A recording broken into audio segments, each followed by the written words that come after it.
20여 년 전 서울 방배동에 살던 시절 집 옥상에서 UFO를 본 적이 있습니다. 당시 중학생이었던 저에게는 평생 잊혀지지 않을 정도로 충격적인 체험이었죠.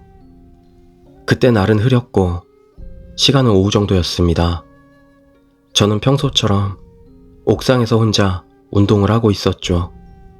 그런데 문득 북쪽 하늘에 무언가가 떠 있는 것이 느껴져서 시선을 돌리게 되었습니다.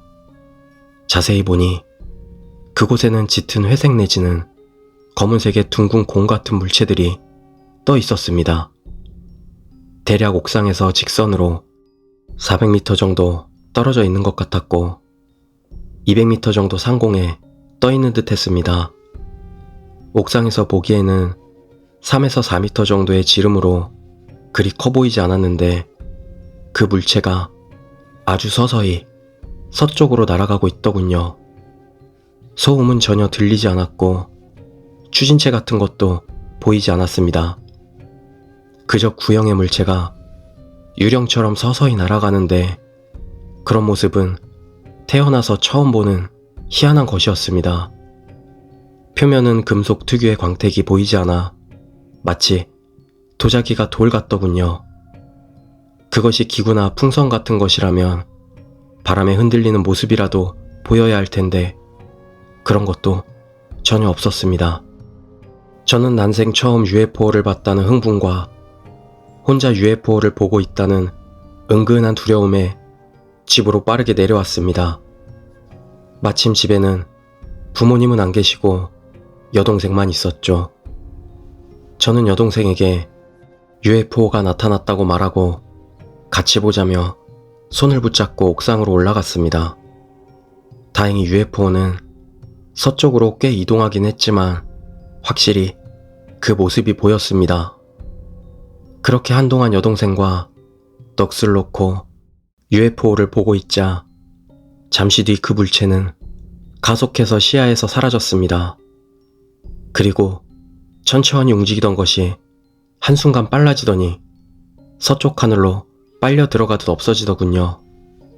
그런데 정작 이상한 점은 UFO가 아니라 그 이후 일어났습니다. 너무나 강렬한 체험이었던지라 20년이 지난 지금도 당시 옥상의 풍경과 운동기구들, 심지어 구석의 쓰레기마저 생각이 납니다. 그런데도 이상하게 UFO를 본 직후 여동생과 어떤 이야기를 나누었는지, 어떻게 가족에게 그 이야기를 했는지가 전혀 생각나지 않는 겁니다. 어떤 이유에서인지 UFO를 본 직후가 아니라 한참 후에야 가족에게 이야기를 했던 기억이 어렴풋하게 남아있는데 이상하게 그때는 같이 봤던 여동생이 대체 무슨 소리냐며 자신은 그런 걸 본 적이 없다고 해서 저만 바보가 되었었죠. 가족들 앞에서 바보가 된 탓에 이후 다른 사람들에게는 이야기하지 않았고 한동안은 제가 낮잠 자다 꾼 꿈이 아닐까 생각하기도 했습니다. 그런데 이제 제 나이가 40을 바라보고 여동생도 30이 넘어 서로 가정을 꾸리고 있는 요즘 이상한 점을 하나 더 발견했습니다. 올해 봄에 가족과 친척들이 모여 식사를 했었는데 마침 뉴스에서 UFO 이야기가 나오는 것을 본 여동생이 갑자기 20년 전 그 이야기를 하는 것입니다.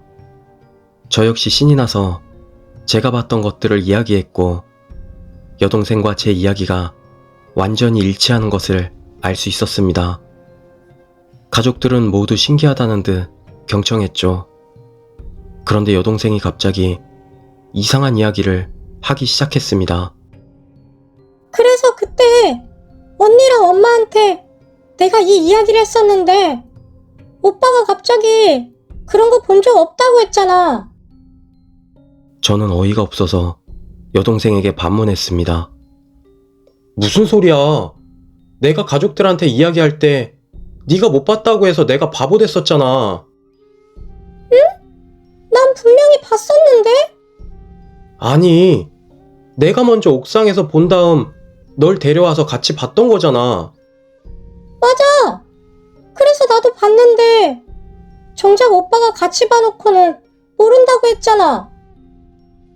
저와 여동생은 서로 바라보며 어안이 벙벙할 수밖에 없었습니다. 가족들은 저와 여동생에게 모두 들었을 텐데도 모두 처음 듣는 이야기를 하더군요. 이 사건은 제가 살면서 목격한 유일한 UFO 이야기고 제 인생에 가장 미스터리하게 남아있는 이야기입니다. 언젠가 기회가 닿는다면 저와 제 여동생의 정확한 기억을 복원해보고 싶을 정도입니다. 저나 여동생의 기억이 무언가 잘못된 것인지 아니면 외계인이 우리의 기억을 조작한 것인지 말입니다.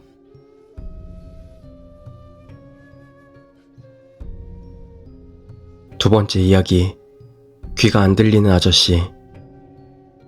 이비인후과 의사인 친구에게 들은 이야기다. 병원에 귀가 안 좋은 아저씨가 찾아왔더란다. 진찰을 해보니 한쪽 고막이 찢어져 있었다.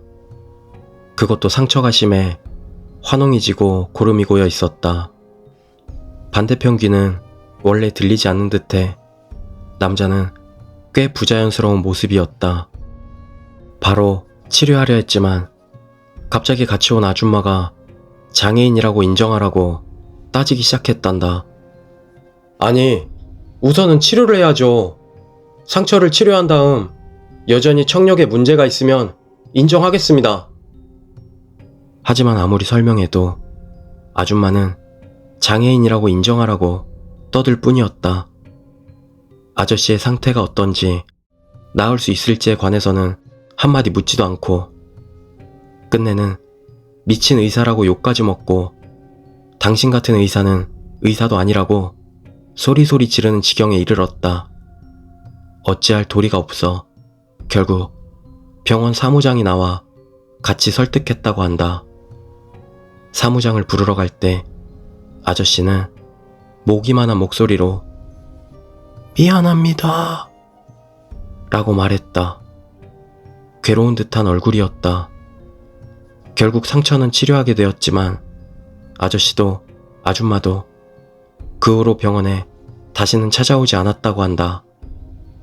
병원에서는 아저씨 귀를 아줌마가 상처낸 것은 아니냐는 소문이 돌고 있다고 한다.